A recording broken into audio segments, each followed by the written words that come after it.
Right. ఒకసారి రావు గారి దగ్గరికి వద్దాం. రావు గారు, అంటే ద సేమ్ క్వశ్చన్, మనకి ఆర్థిక సర్వే చెప్పిన విషయంలో నెక్స్ట్ ఇయర్ 47 దాకా వద్దు, నెక్స్ట్ ఇయర్కే తీసుకుందాం. 6.3 to 6.8 అంచనా. దాన్ని దృష్టిలో పెట్టుకొని ఈ బడ్జెట్ ఏమన్నా దానికి దోహదం చేస్తుందా, దాన్ని మరింత పెంచుకోవడానికి? Except the external factors, exports, అవతల దేశాల నుంచి వచ్చేటటువంటి ప్రెజర్స్, ఇవన్నీ పక్కన పెట్టి మన దేశం మనం చేసేటటువంటి కార్యక్రమాలు. ఇక్కడ మన కన్సర్న్ గ్రోత్ ఒకటే కాదు, దాని డెవలప్మెంటు. తర్వాత మనం ఉదయం మాట్లాడుతూ జీని కోఎఫిషియంట్ ఎట్లా ఉంది, అసమానతలు ఏ రకంగా ఉన్నాయనే విషయం మనం మాట్లాడుకున్నాం.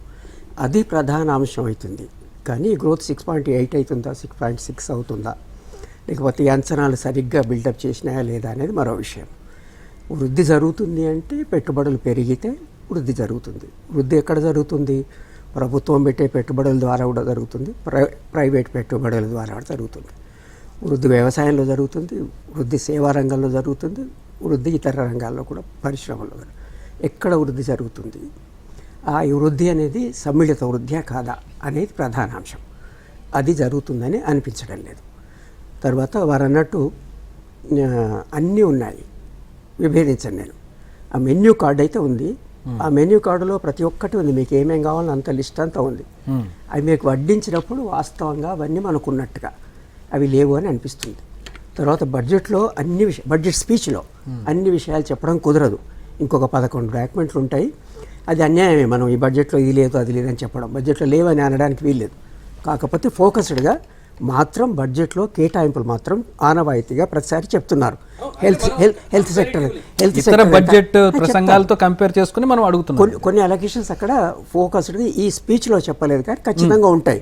అవి ఎంత ఉన్నాయి, విమర్శకు తావిచ్చేవిగా ఉన్నాయా లేదా అంటే అవి చూసిన తర్వాత మనం విమర్శించాల్సి. అయితే ఉండి ఉండకపోవచ్చు అనేటువంటిది ఎందుకు కనిపిస్తుంది అంటే బడ్జెట్ సైజు కుంచుకుపోయింది.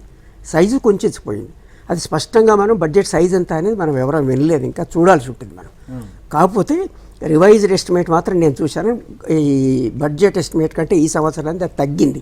తర్వాత ఫిజికల్ డెఫిసిట్ కూడా 4.5 అన్నవాళ్ళు 4.4 చేశారు. జీడిపి తగ్గింది. జీడిపిలో మనం అనుకున్నాం ఇందాక ఒక 14.5% నుంచి బడ్జెట్లు ఉండడం లేదు. కనుక ఓవరాల్గా బడ్జెట్ సైజ్ తగ్గింది. తగ్గినప్పుడు ఈ అలొకేషన్ సరిగ్గా జరిగా లేదా అనేది మనం చూడాల్సిన అవసరం ఉంది. కాకపోతే ఏ రంగం అంటే అన్ని రంగాలు ఇక్కడ ఉటంకించడం అయితే జరిగింది, కానీ ఆయా రంగాలకు గతంతో పోలిస్తే ఎంత అనేది మనం చూడాల్సి ఉంటుంది. అది చూస్తే కానీ మనం చెప్పలేము. కాకపోతే అట్లా ఉన్నట్టు నాకు అనిపించడం లేదు. తర్వాత బడ్జెట్ బాగుందని కొందరు అంటున్నారు, బాగాలేదని కొందరు అంటున్నారు. ఎవరంటున్నారు?